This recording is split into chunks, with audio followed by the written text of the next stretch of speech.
दोस्तों, सन 1925 में एक ऐसे इंसान का जन्म होता है जिस उम्र में बच्चा गुल्ली डंडा खेलता है, उस उम्र में यह इंसान जानवरों का खून पीना पसंद करता था।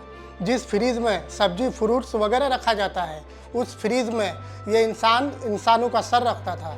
इस तस्वीर में दिख रहा इंसान आपको एक सिंपल साउथ अफ्रीकन सोल्जर दिख रहा होगा, जिसका हंसता हुआ चेहरा देखकर आप कभी भी इसकी दरिंदगी का अंदाज़ा नहीं लगा सकोगे। अगर आप हिटलर और स्टालिन जैसे लोगों को बेरहम लीडर के तौर पर देखते आ रहे हो तो बेशक आप इदी अमीन को नहीं जानते हो।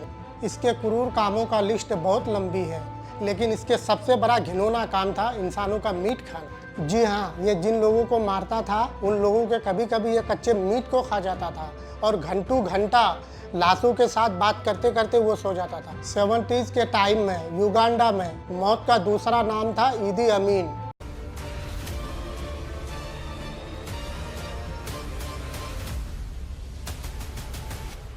इसने हथियार रखने के लिए युगांडा में बिल्डिंग बनवाई, लेकिन यहाँ हथियार नहीं रखे गए। इस बिल्डिंग में रखे गए इदी अमीन की बंदूक, जिन्हें वो बुरी तरीके से मारता, पीटता, खून बहाता और अंत में उनको काट देता था, या फिर बिजली से इलेक्ट्रीफाई करवा के मार देता। उसका बंदी कोई भी हो सकता था, चाहे वह उसका रिवलरी हो या उसका अपना ही कोई आदमी।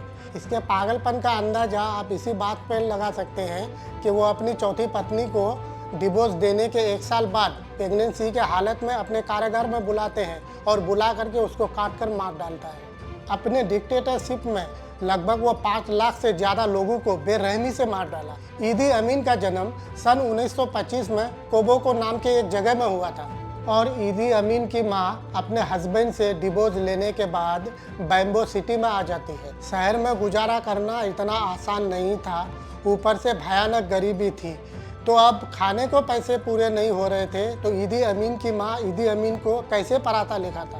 इसीलिए इदी अमीन की माँ उसे ज़्यादा नहीं पढ़ा पाई। इदी अमीन चौथी क्लास पढ़ने के बाद कोई छोटे मोटे काम में लग गए और थोड़ा बहुत पैसा कमाने लगा। ऐसे इन्वायरमेंट में बड़े होने की वजह से अमीन भी काफ़ी खूंखार स्वभाव का था और जैसे जैसे उसे पावर मिलता गया उसका ये हिंसक स्वभाव बढ़ता गया। 1946 में इसने आर्मी ज्वाइन की, जहां से किंग अफ्रीकन राइफल में बावर्ची का काम दिया गया था। इसीलिए अंग्रेज के खिलाफ बहुत वफादारी दिखाई। इसके क्रूर व्यवहार को देखते हुए अंग्रेज ने इसे आर्मी ट्रेनिंग देनी स्टार्ट कर दी। अंग्रेज को लगा कि एक लोकल आदमी जो अपने देश के लोगों के प्रति इतना क्रूर है, वह इनके आर्मी में सोल्जर का काम अच्छे से करेगा। King African royal fish British army का वो हिस्सा था जो ब्रिटिश गवर्नमेंट के खिलाफ हो रहे विद्रोह को ख़त्म करने का काम किया करता था। इसी साल सेना के सेवा के लिए केनिया भेज दिया गया, जहां उसने 1949 तक गिलगिल में भी काम किया। इदी अमीन का लंबाई 6 फीट 4 इंच था और ये देखने में काफ़ी हट्टा कट्टा और लंबा भी था, जिस वजह से ये बाकी दूसरे साधारण आदमियों से ज़्यादा मजबूत दिखाई देता था।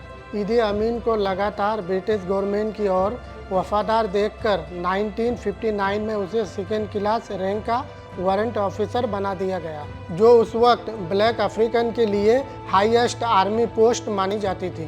कहते हैं कि शैतान हमेशा जोड़ी में रहता है, कुछ ऐसा ही हुआ युगांडा में। इदी अमीन और ब्रिटिश आर्मी की एक high rank officer Milton Obote से मुलाकात होती है। इन दोनों ने ही ब्रिटिश कॉलोनियल आर्मी में काफ़ी नाम कमाया था और अपने ही लोगों को ब्रिटिश के खिलाफ मार दिया, जिससे इनकी लॉयल्टी पर अंग्रेजों को अंधा विश्वास था। इसी वक्त इन दोनों ने मिलकर अफ्रीका से सोने और हाइवरी, जिसे हाथी का दांत कहा जाता है, उसी की स्मगलिंग शुरू कर दी।